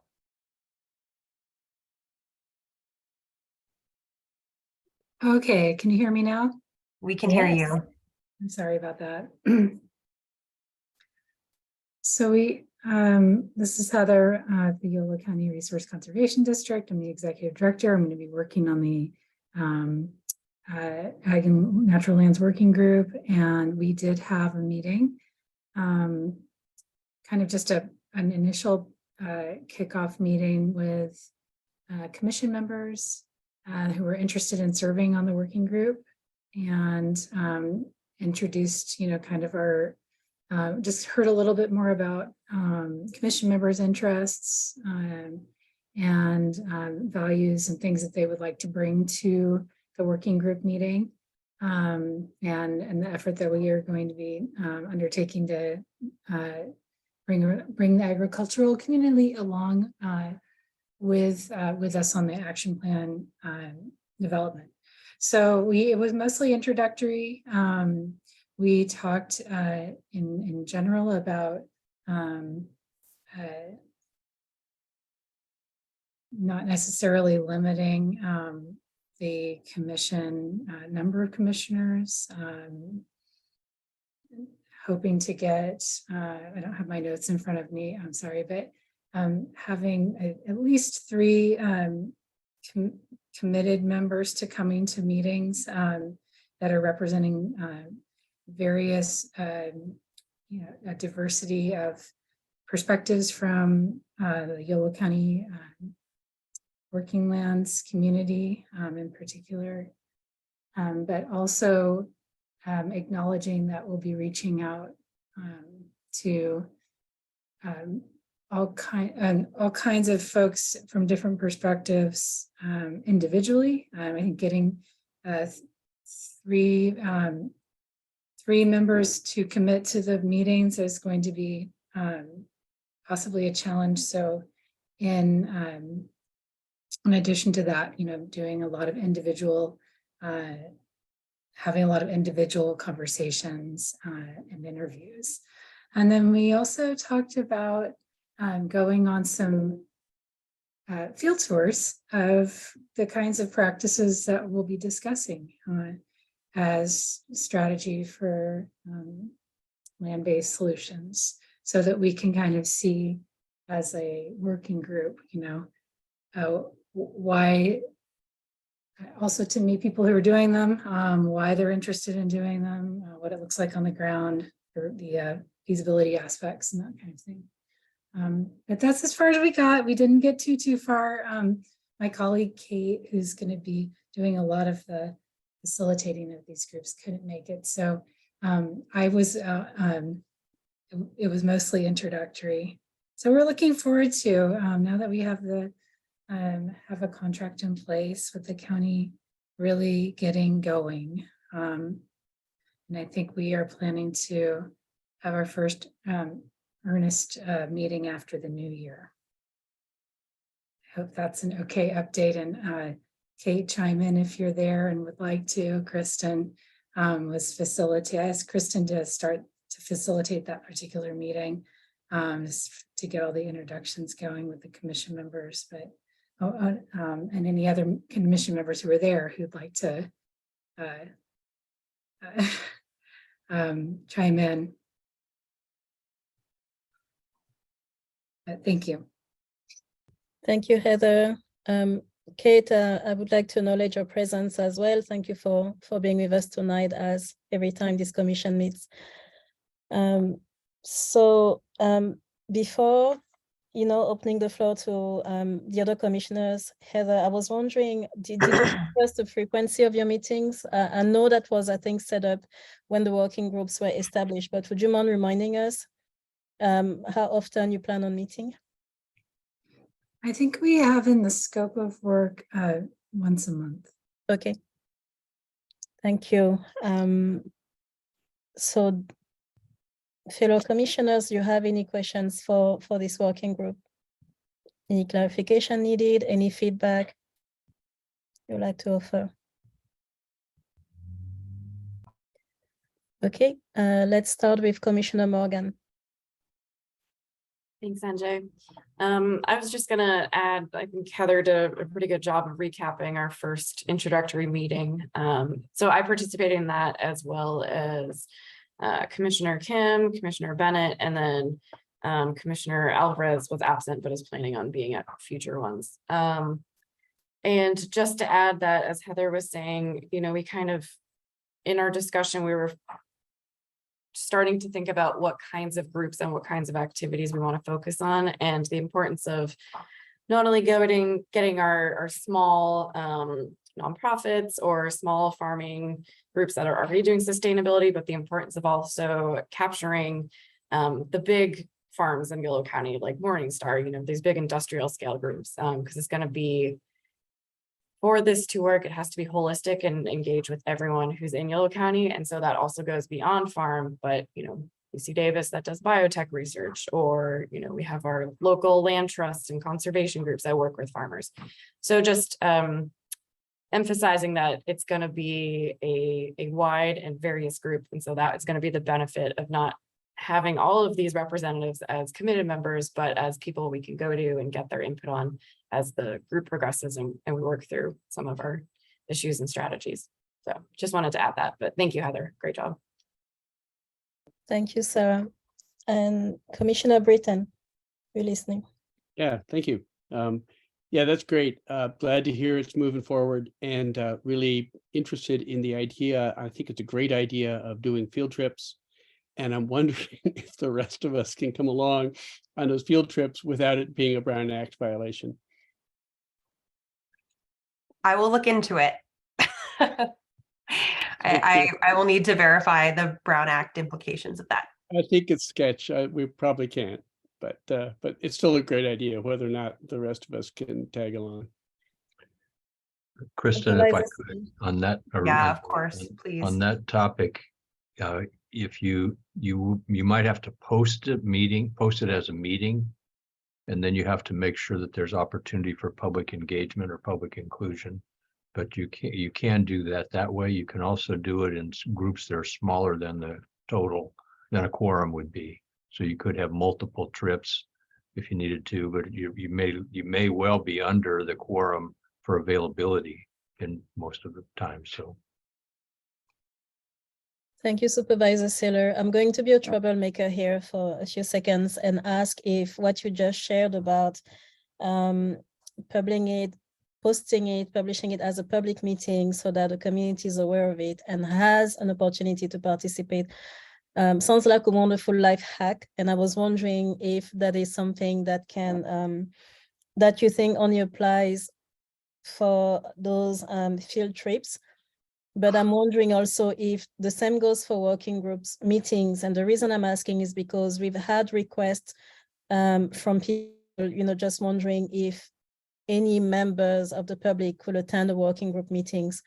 So I was wondering if now it could be a good time to briefly touch on that and also hear from Supervisor Saylor. Well, I think the best thing would be to have Kristen consult with County Council and make sure you got the best advice rather than my sort of remembrance and bringing it back. But the typical, if you have a working group meeting that has, you may need to start posting them because there are standing committees. So you may need to post them for public. And you just have to check in with County Council. She may have already done that.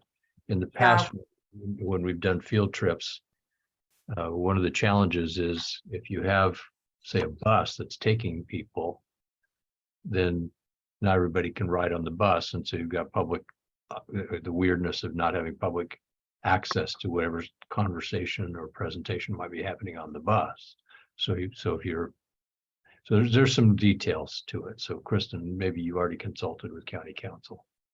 Yeah, thank you so much, Supervisor Saylor. About working groups specifically, right now, as all of the working groups, they're operating as ad hoc working groups. As soon as we do our recruitment, they will become Brown Act bodies. And so we plan to do public announcements for all of our working group meetings moving forward once we've recruited our members.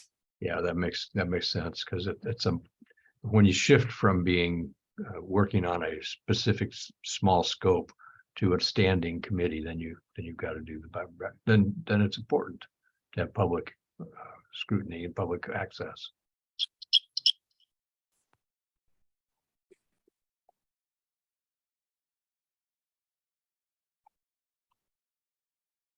There you are. Hi, NJ. Hi again. I'm sorry. My computer is also acting up, and so my connection was going in and out. But I hear the gist of what Supervisor Saylor shared, and I understand, Kristen, that you will follow up after consulting legal counsel. I think if you dropped out, the consensus is as soon as the recruitment has been done, the working group, they become Brown Act bodies that will have public meeting announcing. So that will happen as soon as recruitment takes place. Okay, sounds good. Thank you. So do we have any additional reaction feedback from members of the commission?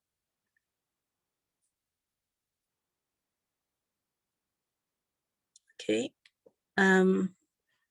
I don't see any reaction, so let's open it to the floor. And Kristen, while I'm adjusting, because I'm still dealing with technical issues here, would you mind leading that portion and just engage with members of the public? And then I'll be back. Thank you. Of course. Any members of the public who wish to provide public comment on this item?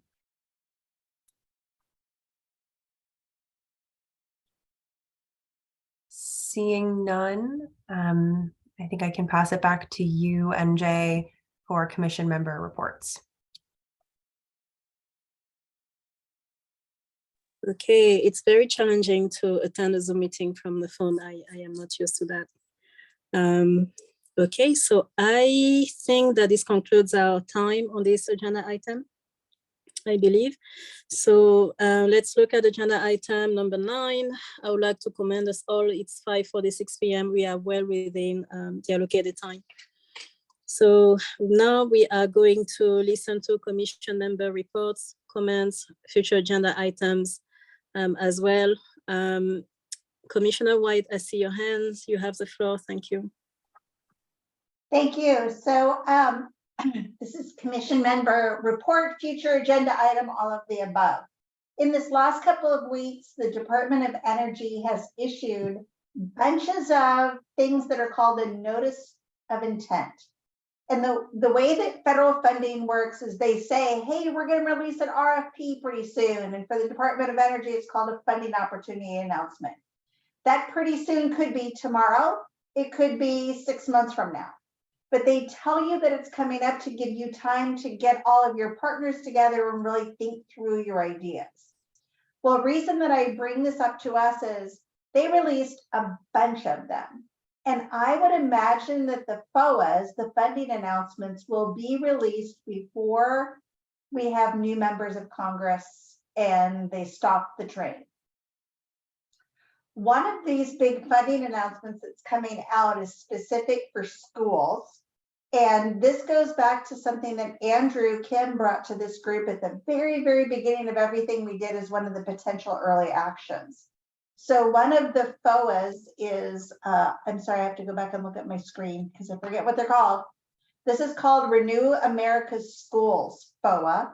And the intent is to take some schools that are in kind of crumbly condition, put money in them to upgrade them, but they also need to be, do something like become a cooling center or an emergency response center or a fallout shelter.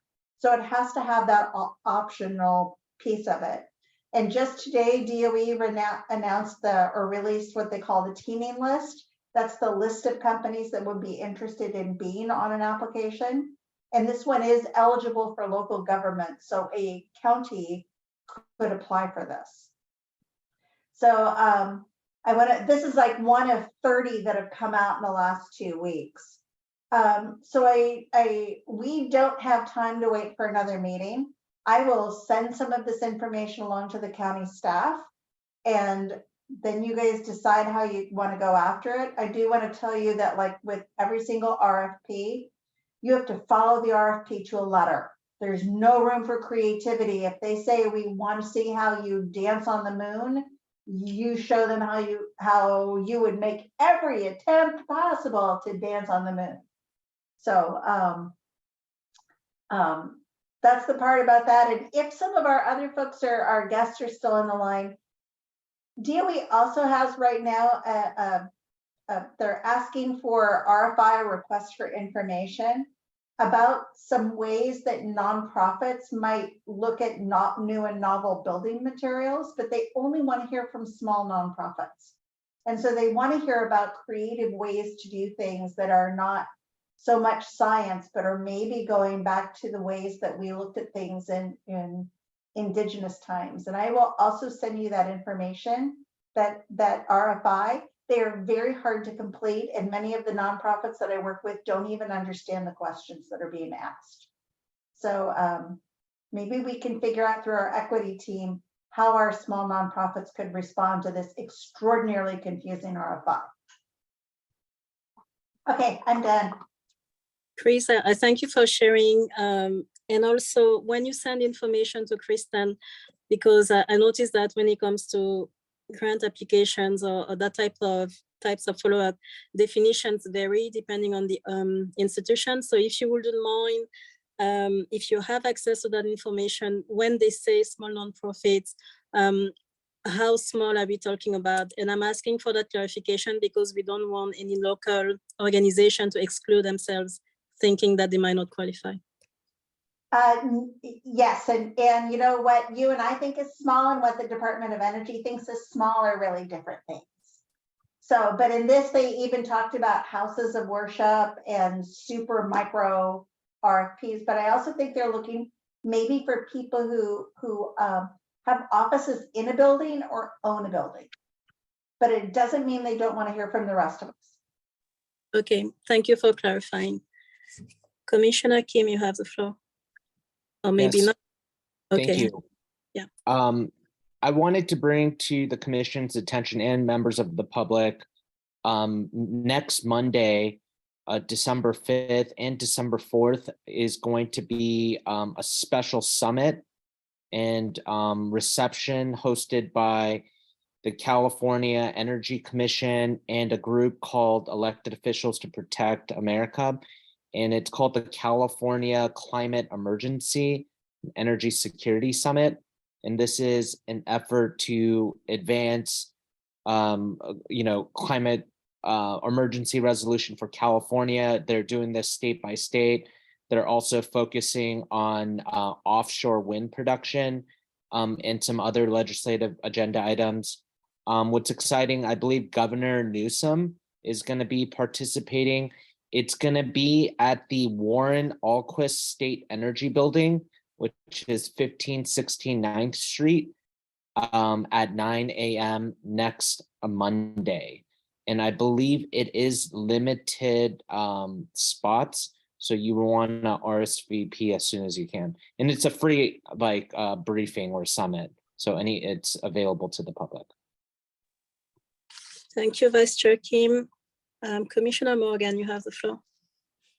Thank you. I was just going to ask Commissioner White as a follow-up if you could share, if not the list of all the FOAs that are available, but just a link of where to look at all of the various ones that are out right now.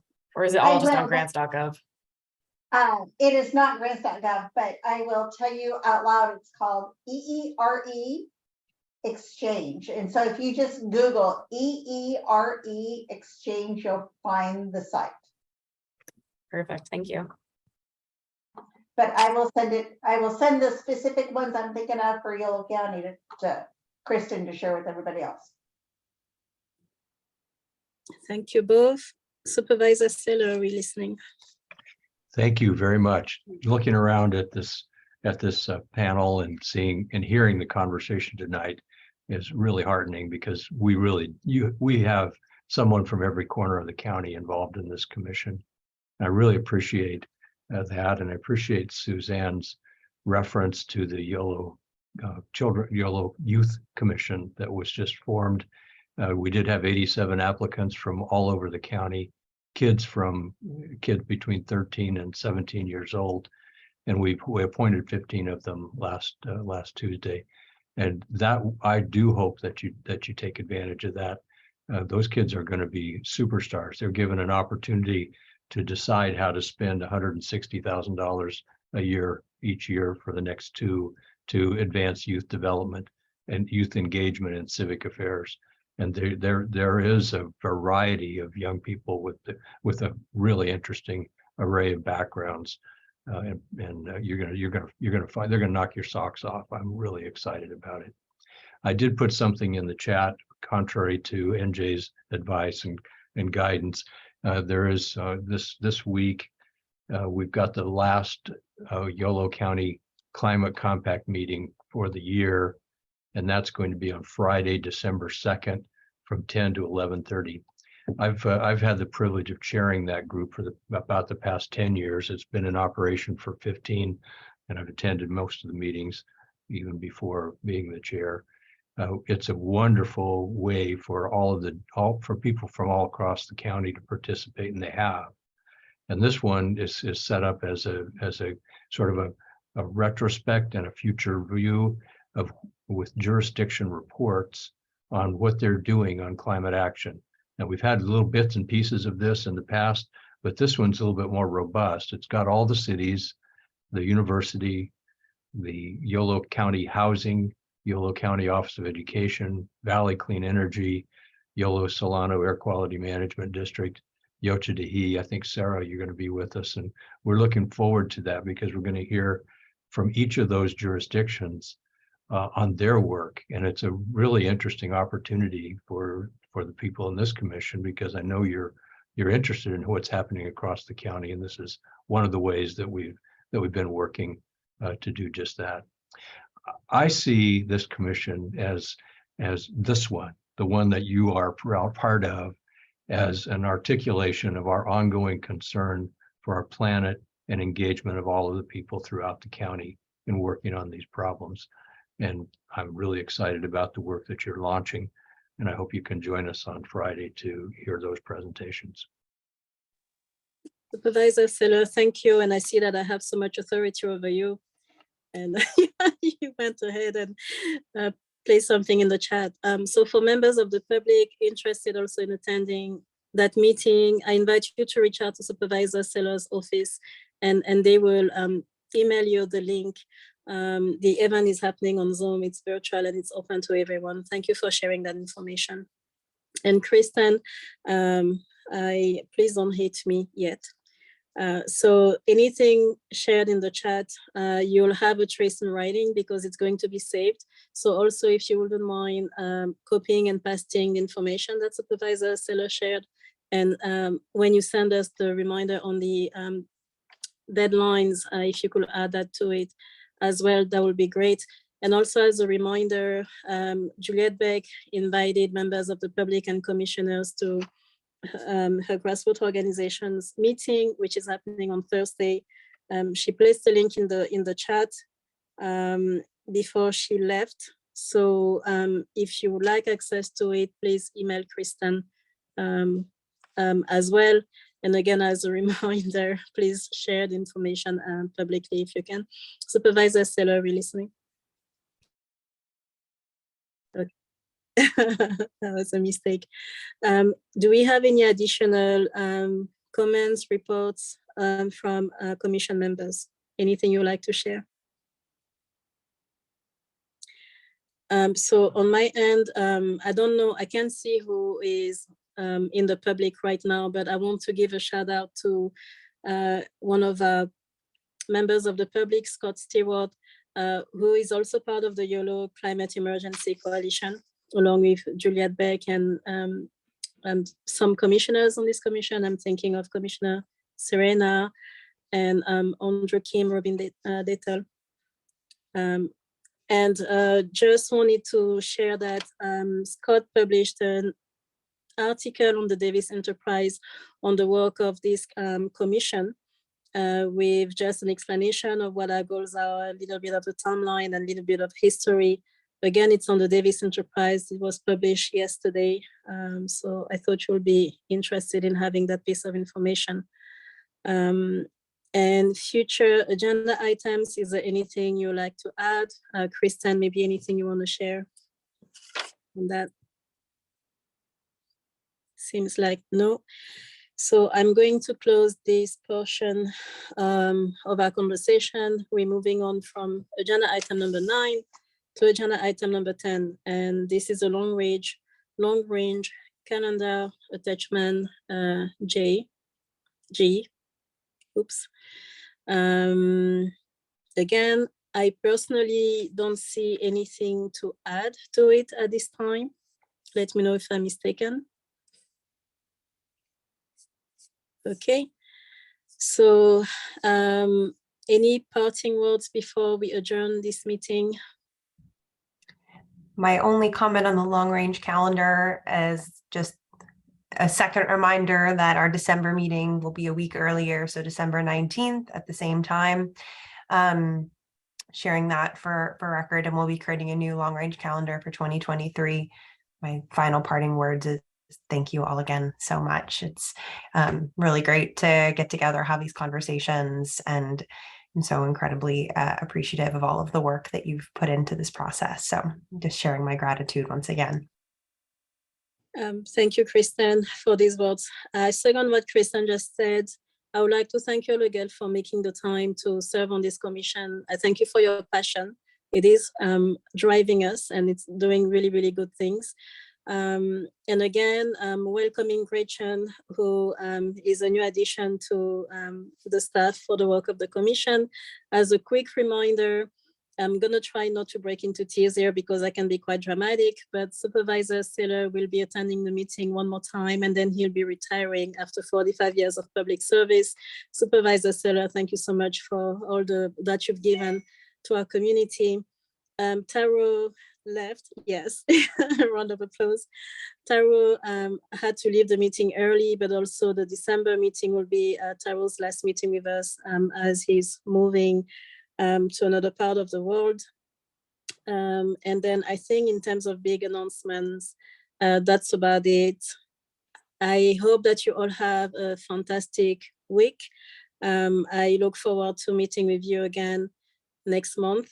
And again, along with what Kristen said, and I know I speak for many in expressing much gratitude for your work, for your contribution. And I think this is it. Good news, we finished 30 minutes early. Wow. This meeting is adjourned. Wish you all a very good week and good month of December. Goodbye. Bye, all. everyone. Have a good evening. Hi, everybody. Bye.